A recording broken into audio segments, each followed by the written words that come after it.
Hi, all. I want to go over the readings for this week. The reading for this week is Creswell and Paul, chapter 4. And it's a summary of the five qualitative inquiry, um, the five qualitative approaches to inquiry.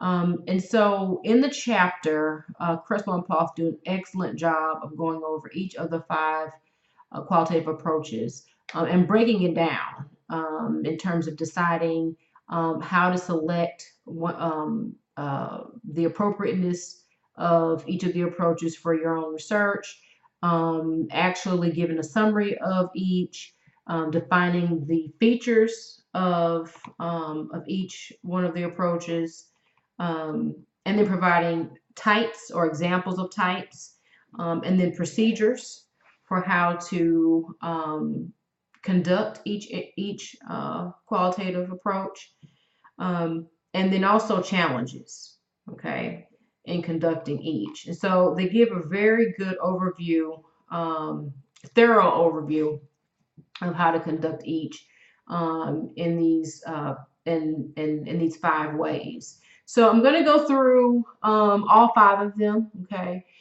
and I'm going to discuss each, and because I know that you all are reading over those. I know that you all are reading over the five approaches in this chapter. So, and I'll try to interject where necessary in terms of my own experience. Okay. So, with chapter 4, as I mentioned, Creswell and Paul did an excellent job of providing an overview. So the first of the five qualitative approaches that Creswell and Paul discuss is narrative research. And with narrative research, there is a phenomenon that's studied, okay? And so you're telling a story, okay, or you're analyzing stories that have been told. And so this is where many of the doctoral students in our program kind of land, okay, because both Dr. Hutchinson and Dr. White, and myself, all three of us rather, we feel it's very important that you all tell your stories as educational leaders and as educators as to how you came to decide upon your research topic, why is it important to you, and how has your research overall, as well as your experience as an educator, impacted your ability to do the work that you love. And so there's definitely a narrative approach to, or there will be a narrative approach to all of your dissertations. And so this is definitely an area where you need to do a lot of research, gain a lot of knowledge about the narrative research approach as you will be utilizing it. But before we get there, when you're trying to decide among the five approaches, you have to make sure that you look at two things. One is your research focus, okay, and this kind of gives you a general idea as to what you plan in terms of what you plan to study, or your study of interest. So we're talking here about objectives or goals. And so if you attended Dr. Onwig Boozy's talk, that's one thing that he talked about. That's one thing that he discussed. And that is, what is your research objective? What are your research goals? And what is your research focus? So those are things that you have to consider. That's something that you have to consider up front. Okay, so what is your research focus? Next is a research problem, and so this refers to kind of the issue of the concern that lends the need for the study to be conducted. And so the research problem or the issues tied to the research, okay? And then lastly, you have to consider both the research focus and the research problem to determine which qualitative approach is the best fit for your research, okay? So going back to the narrative research as an option. Again, this is where you're analyzing stories that have been told. So you may be looking at a narrative of an illness, or you may be looking, or you may look at, in you all's case, many of your narratives will be tied to your work as educators. And also the procedures consist of focusing on studying one or two individuals. So you may have a singular participant, you may have a couple of participants, And then you're gathering data through the collection of their stories, reporting individual experiences, and chronologically ordering the meaning of these experiences. Um, so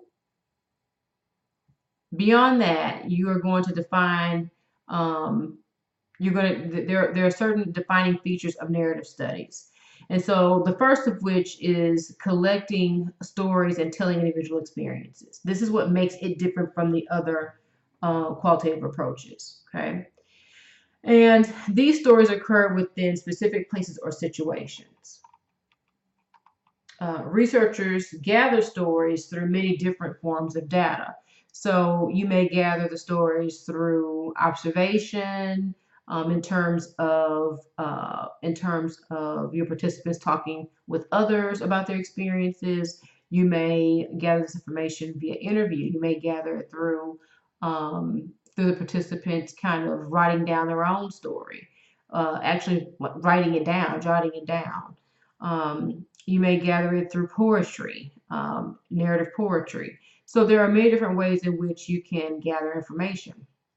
Narrative stories are analyzed thematically, dialogically, structurally, or with visual analysis of images. I've had students recently ask me, is there any way that I can add photos to the appendices of their dissertation, because it's very important in terms of um, uh, uh, where they've taken photos of their classroom and how maybe how they set their classroom up has been instrumental in their ability to teach. And so they wanted to include photos, and one student is doing a narrative inquiry of herself. So it's very interesting in terms of the range of ways in which you can collect data and analyze data. Narrative stories are shaped into a chronology, and narrative stories often contain turning points or specific tensions that the researcher highlights. Okay, and so there are many different types of narratives. There's the biographical study, as I mentioned. I actually have a student currently that's doing that work from cohort 2. There is an autoethnography, okay, which tends to deal with a larger kind of cultural meaning. There's a life history narrative, and then there's also the oral history. So from one or several people. So more of a testimonial. And last week there was a candidate for a faculty position in the teaching and learning department, and when she began her talk, her job talk, she read for about 7 minutes, kind of basically a testimony about her own experience and how she came from living from being an individual living in Beaumont, Texas, and being about community and serving in her community, to being in a place where she's looking at seeking a faculty position. And so it was a testimony, and that's what she called it. So that would be an oral history. Okay. Procedures for conducting narrative research. First, you have to determine if the research problem or question fits with narrative research. Oftentimes, we have a certain way that we want to approach research in our mind, but then when we look at the research question, it isn't a good fit. Okay, and so the key is making sure that your research question fits the approach that you want to use to conduct your research and analyze your data. Okay.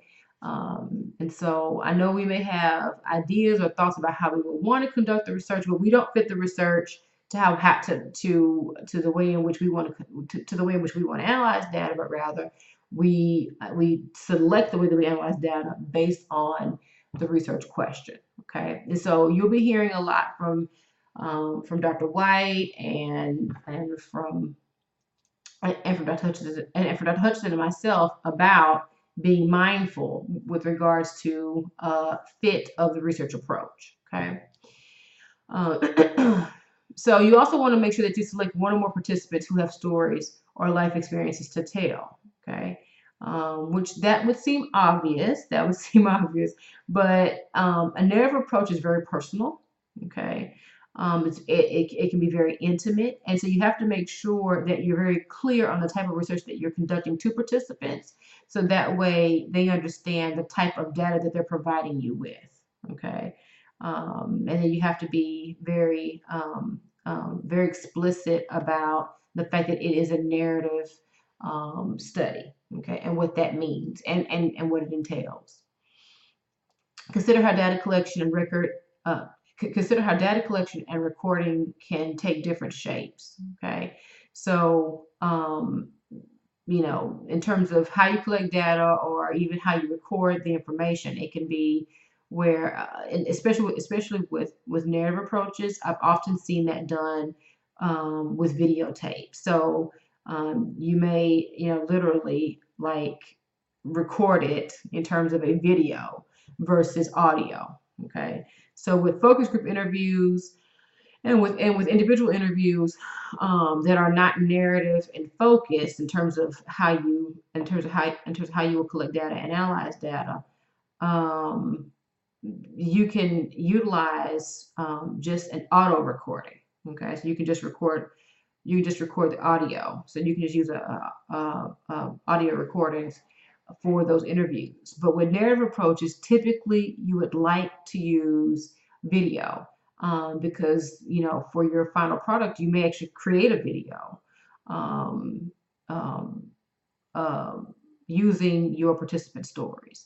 As a matter of fact, when I was in graduate school, I did just that. I did a narrative approach where I interviewed a young woman who had been dealing with drug addiction.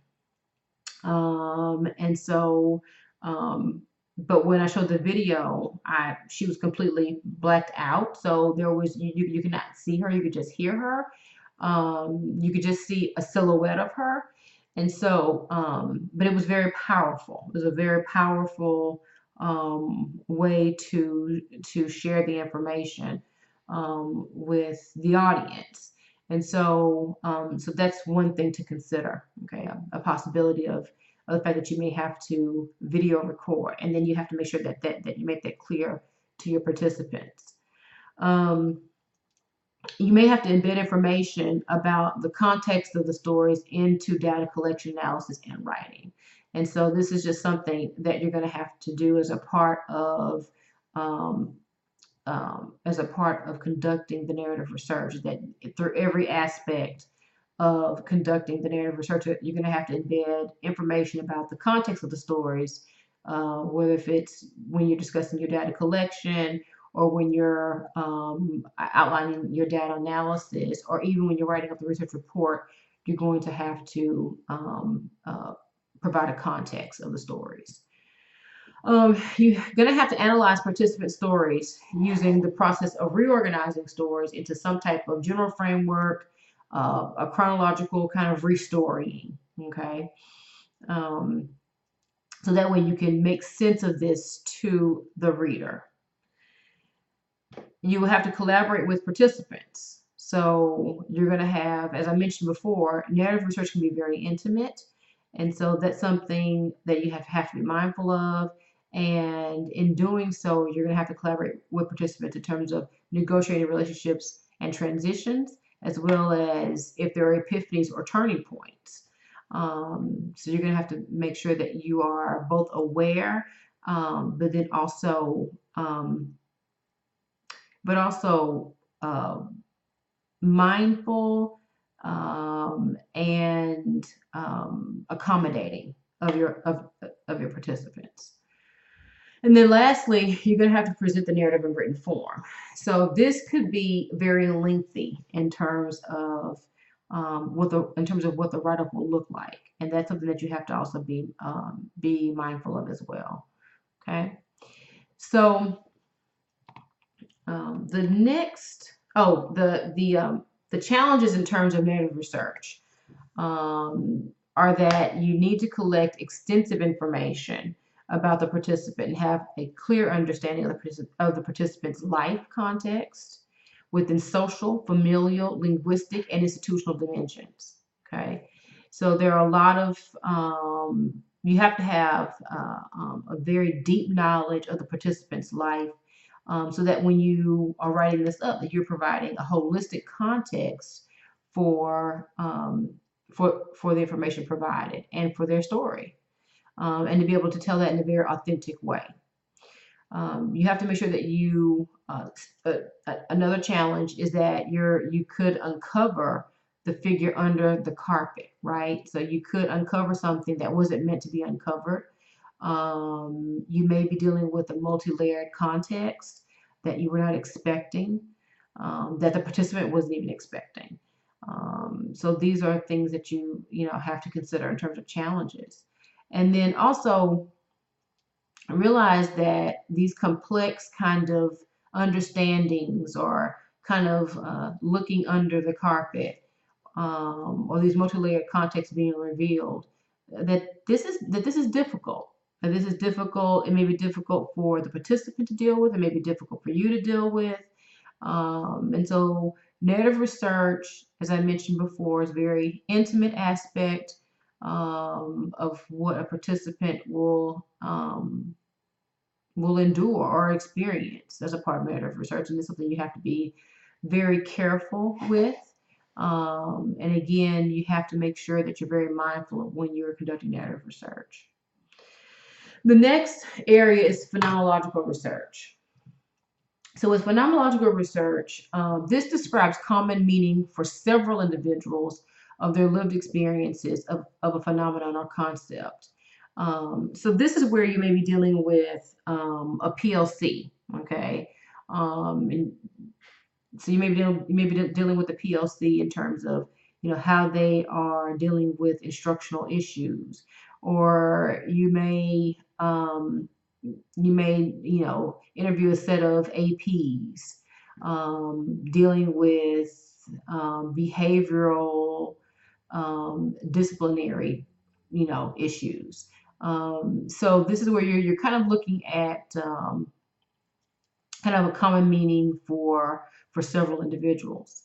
Also, phenomenological research reduces experiences with phenomenon to the universal essence. Okay, so basically, you're looking at kind of like what are some of the overarching takeaways, or some of the big ideas. Okay, about how this phenomenon exists or works, or how does it play itself out.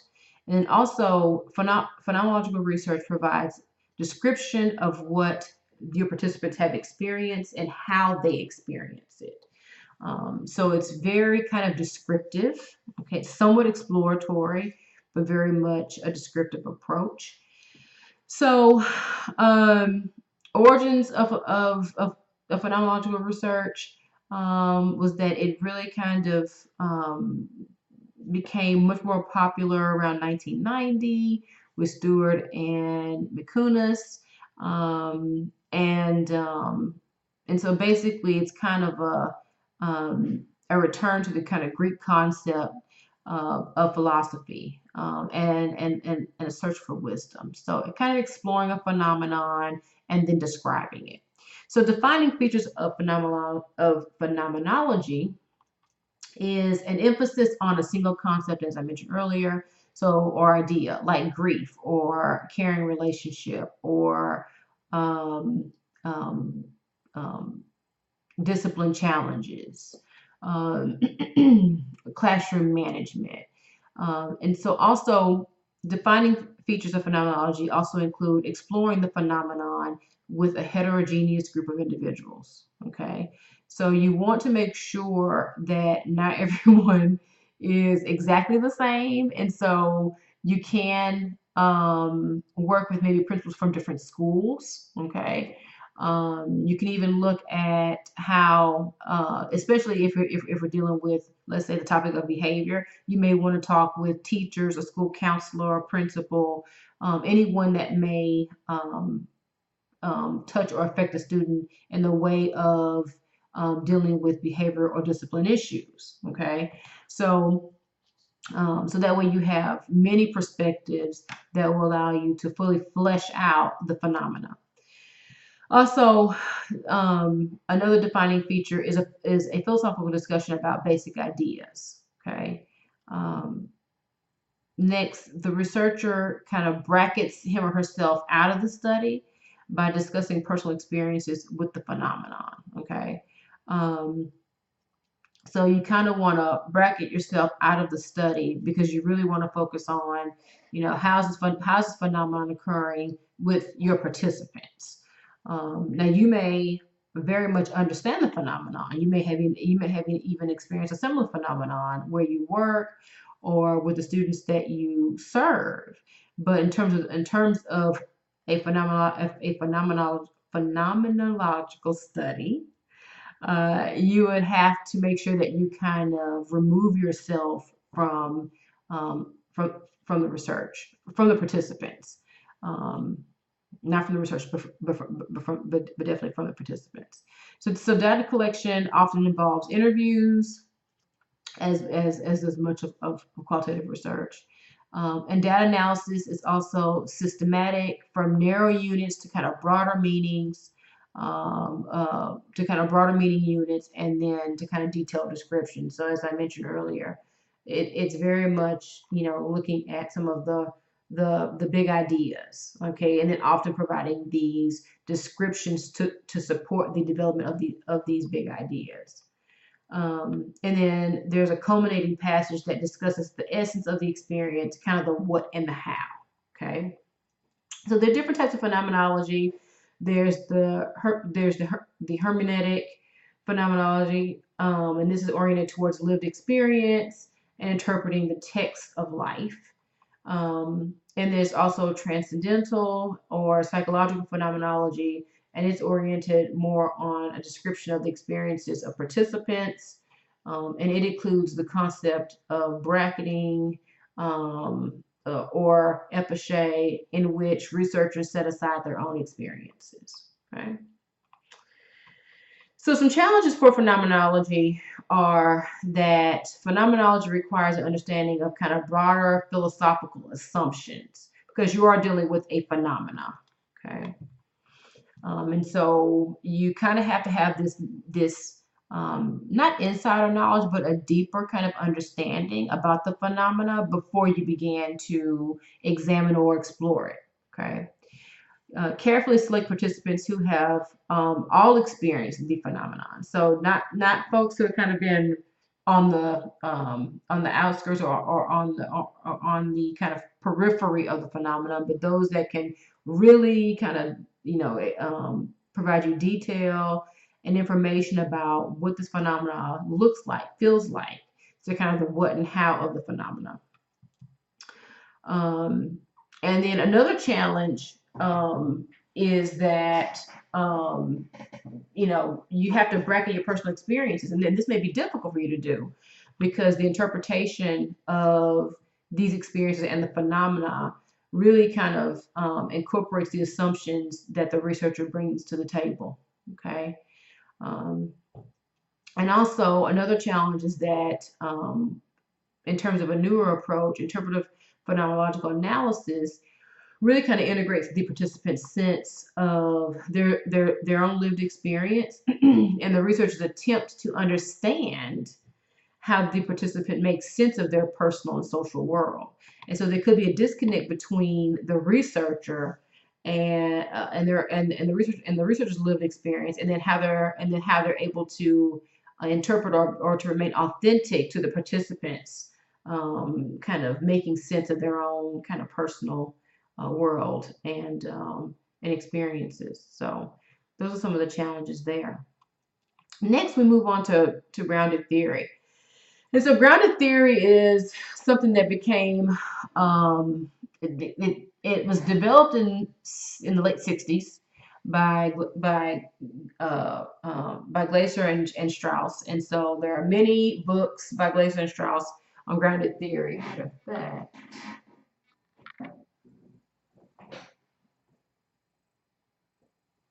Oh, I thought I had the book here. I have it somewhere. But anyway, So there have been probably 2 or 3 texts about grounded theory, and although it was something um, became more, the folks became more knowledgeable about it in the late 60s. It really didn't take off until kind of the early 2000s. So, so anyway, it is something that's used quite often. I use it a lot with students in terms of how to analyze data. Is somewhat of a systematic way in which in which data is analyzed that I think lends itself to students having an easier way of grasping how to analyze qualitative data. So maybe that's a reason why it's become more popular. So, but grounded theory is the intent to generate or discover a theory. Okay. Um, or general explanation of a process or action. Okay. And grounded theory also is theory development that is generated or grounded in data from participants. So, so with grounded theory, you are literally kind of developing a theory that stems from the data presented or from the data provided by the participants in the study. Okay. So origins of grounded theory research is, again, that it was developed in the late 60s. It's very kind of constructivist grounded theory because, you are constructing the theory based off the participants, and it's kind of generated and it kind of happens organically as you're analyzing data. And so theory development is generated or grounded in data from participants, and uh, um, and in terms of the constructivist grounded theory, this is kind of another perspective that's new and it's very different from all of this is what makes it distinctly kind of grounded theory as opposed to the other types of qualitative research. Um, let's see. Also, with grounded theory, one of the defining features of grounded theory is that with data collection, that it happens both simultaneously. It can happen both simultaneously and iteratively. So you can collect data from a participant, okay, um, while also having to go back and recollect data or revisit a participant based on your interview with them. So you may be conducting multiple interviews at the same time. Or you may have to, instead of doing a focus group, you may have to do a focus group and then turn around and then have to interview an individual that you interviewed maybe earlier in the day because you have to go back and revisit something. So there's a lot of there's an iterative nature to grounded theory because you want to reach saturation. You want to make sure that you've exhausted all your questions, that you've exhausted the ability to be able to uncover data that may be useful to you developing um, this idea that you may have about a certain phenomenon that may exist. Um, let's see. And then there are many different types. There are a couple of different types of grounded theory, but there are 2 most popular approaches, and one is the systematic approach, which was developed by Strauss and Corbin, and then also the constructivist approach by Charmaz. So I'm not going to go into those. Something that you can find in the chapter, but it deals a lot with kind of the step-by-step way in which grounded theory works to analyze data, to both collect and analyze data. And as I mentioned before, it's very much a systematic approach, which is why I think it's very popular with a lot of students because it's kind of a step-by-step approach in terms of how you would both collect and analyze data. Okay. So some challenges for grounded theory are that the researcher needs to kind of set aside theoretical ideas so that there's some substantive theory can really emerge from what they've done. And so you can use, previous theory to kind of help you understand uh, the phenomena that you may see unfolding, but you really have to work to kind of separate that from what you see unfolding so that you can clearly define uh, the theory that you're developing. Another challenge is that you have to be systematic. So as I mentioned, I think this is for those that are new to qualitative research and who are very used to using quantitative research. This is not difficult for someone who has a quantitative background, but for someone who's a qualitative purist, it can be difficult. It can be very difficult because qualitative research, in terms of the 5 approaches, can be very fluid, and with grounded theory is very systematic. Okay. Another challenge is that there's a challenge in terms of determining when categories are saturated. So you just don't know when you've reached saturation. It can be difficult to know when you've got all the information that you can get. But one way of knowing this is that when you keep hearing is that as you're acquiring information, as you're acquiring data, that you start to begin to hear the same things over and over again, or the same responses, or you start to see patterns that become kind of obvious. That's how you know that you've reached saturation for the most part. But that can be difficult. That can be a difficult thing. Okay. So then the third approach is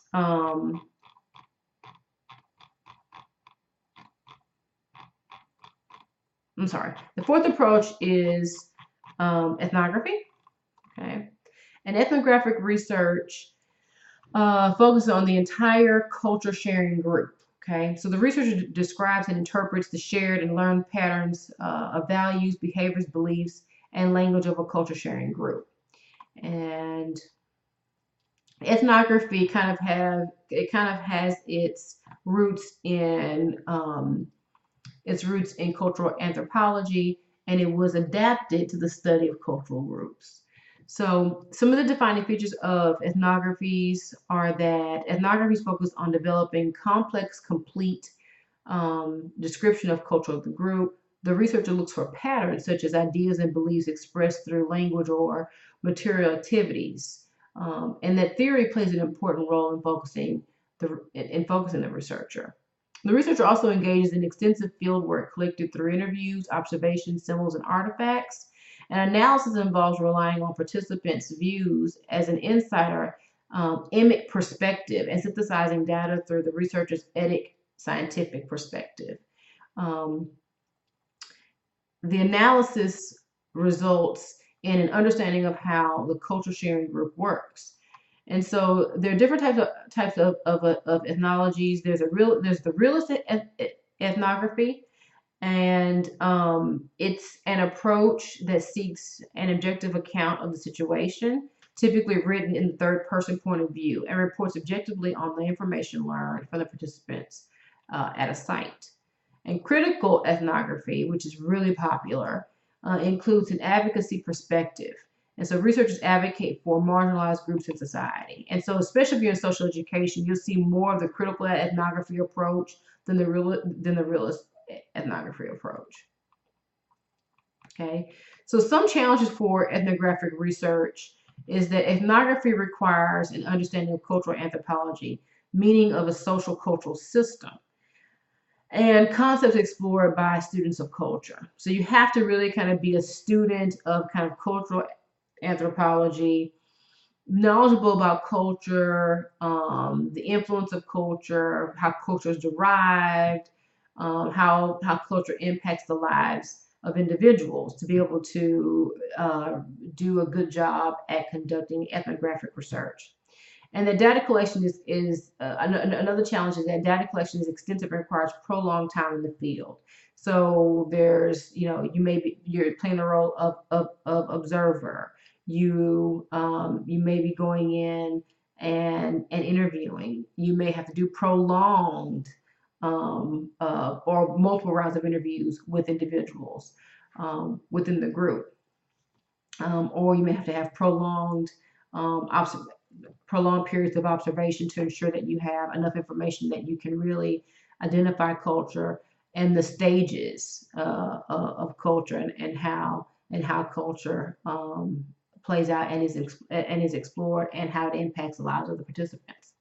And another challenge is that there's a possibility that the researcher will go native and be compromised, so that you may actually kind of move beyond the role of researcher, um, and um, and begin to be impacted by what you're experiencing, to the degree that you have difficulty in analyzing the data and providing not I think it's difficult to say objective feedback, but I think to analyze data in a very rigorous and in a very rigorous way, okay, in a very rigorous way, where you have maintained the integrity of the research and the integrity of your role as the researcher. So the last of the approaches is case study. Okay, case study is very popular. I would say that of all of the research, case study is probably the most popular in terms of qualitative research.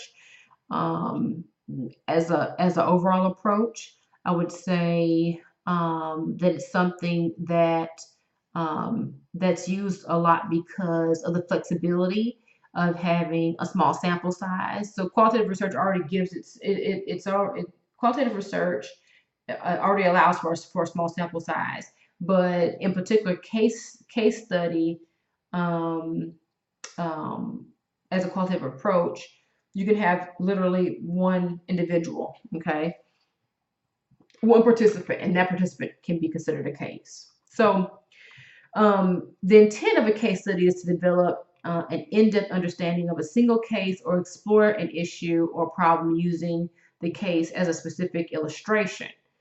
It involves the study of uh, a real life case in contemporary setting or context. There's a bounded system, and this bounded system is bounded by time and place. It has in-depth data collection and with multiple sources of information. It reports a case description and case themes, and it involves multiple cases or a single case. Okay, so in terms of the defining features of case studies begin with identification of a current real life case.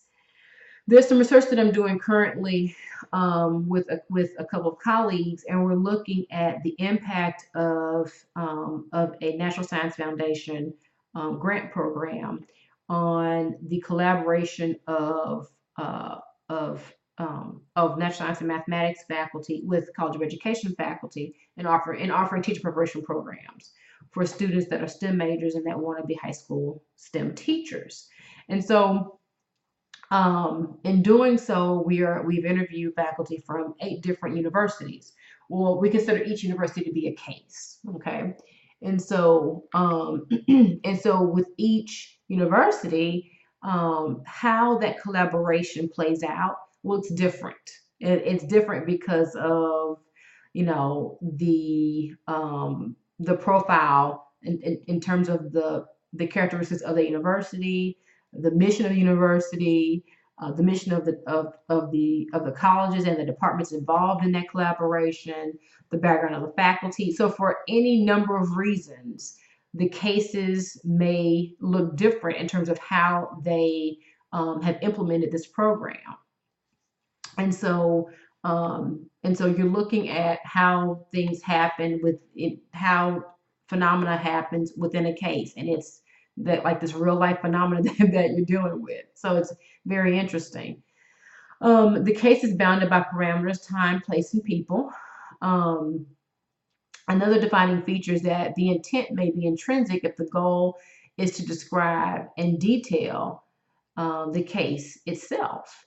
It can be instrumental if the intent is to understand a specific issue, problem, or concern. Case study presents an in-depth understanding of the case, and the researcher collects many forms of data. Data analysis can involve multiple units within the case, the entire case, or multiple cases. And generating a description of case involves identifying case themes.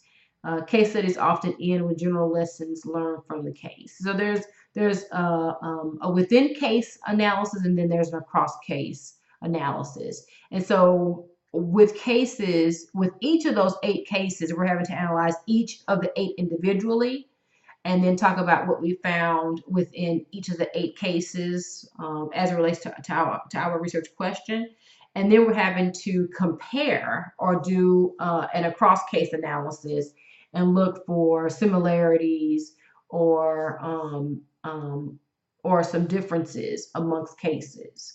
And so in that sense, case studies in terms of the analysis, if you have many cases, it can be quite time consuming. Okay. In terms of types of case studies, you can have a single instrumental case study that focuses on one issue of concern, and the researcher selects one bounded case to illustrate the issue. You can have a collective case study, which is what we're doing, or a multiple case study, which focuses on one issue or concern, but the researcher selects multiple cases, maybe within one site, to illustrate the issue. And then there's also an intrinsic case study. The focus is on the case itself because it presents an unusual or unique situation, like evaluating a program. Okay. The challenges of case studies are that case studies are used. So one inherent challenge is to identify a case, right? Which is bounded, which is kind of a bounded system to study. So it's very difficult sometimes to explain to a student that an individual can be a case, okay? But what you're looking for is that this individual is able to suitably kind of provide an in-depth understanding about what it is that you're researching, and that the individual is able to illustrate whatever the issue is. Okay, is able to adequately illustrate the issue, and so that can sometimes be a challenge. Another challenge that researchers must consider whether to study a single case or multiple cases. So with our research, we really want to look at how collaboration develops between the college in terms of faculty from the College of Natural Science and Mathematics and the faculty from the College of Education. And so we could have used just one case to be able to look into that.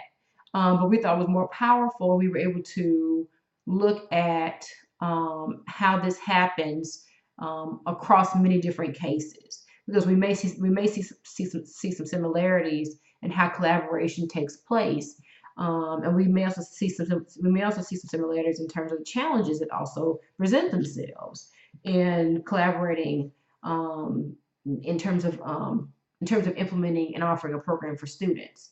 So we thought it was more powerful to offer to do a multiple case study than a singular case. But as a researcher, you kind of have to determine what do you think is most appropriate. Okay. So in terms of if you go with more than one, it can kind of dilute the analysis, because the more cases, the thought is that there's less depth than in any single case. Okay. And as I mentioned, for us, it was, if we do one institution and their collaboration, it's not as generalizable as if we were able to look at 2, 3, 4, 5, 6, in our case 8 cases. And for us, it's more of a things to consider if you're thinking about starting a program like this. So if you're going to start a program focused on STEM majors that want to become teachers, what are some of the benefits of starting a program? What are some of the challenges of starting a program like the one that we are investigating? And so we felt that the more cases we had, the better we would be able to share information and help other sites determine whether or not it would be a good fit for them. So there's also a limit of typically not more than 4 or 5 cases. And so, as I mentioned, we've done 8. And so, but typically not more than 4 or 5 cases, because the fear is the dilution of depth. Okay. Multiple cases allow for generalizability, and that's what we're kind of aiming for. And so that's why we have chosen to do that. And so selecting the case requires a rationale for the sampling strategy, and this is a challenge. Okay, a data collection matrix is very helpful in terms of the planning in the selection of cases for your study. So you have to really kind of outline, why did you select these cases to be a part of your research? And so we've had to do that. We had to select universities as cases based on whether or not they had STEM majors, whether or not they had a STEM major teacher preparation program, if they were participating in this grant-funded opportunity. So we had to kind of look at that, okay, at these pieces that would make it distinctly different, and also use that to help us determine our sampling strategy. And then also you have to decide the boundaries or constraints of the case that might be challenging, okay. And so when you're looking at all 5 of these approaches, there's some overlap, okay, in terms of maybe some of the data collection approaches, and even some of the data analysis approaches. So with data collection, you may be using interviews. You're going to hear that a lot in terms of qualitative research. In terms of data analysis, you're going to read a lot about determining themes, okay, in terms of your findings.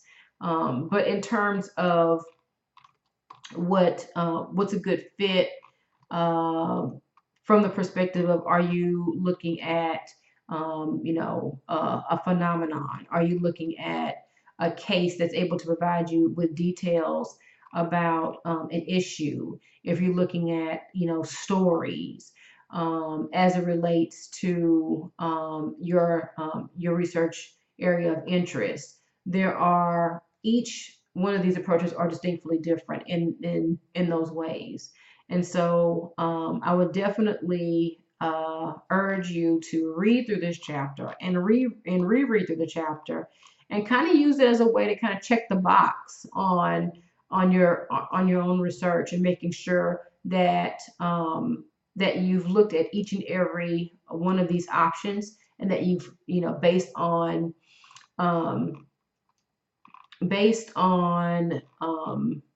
the defining features of each, that you compare that to your research, and then use that to make the best determination about what's most suitable for what you're trying to do. Okay. All right. So I hope that this was helpful. Let me know if you have any questions about the reading for this week, and I'll talk with you soon. Bye.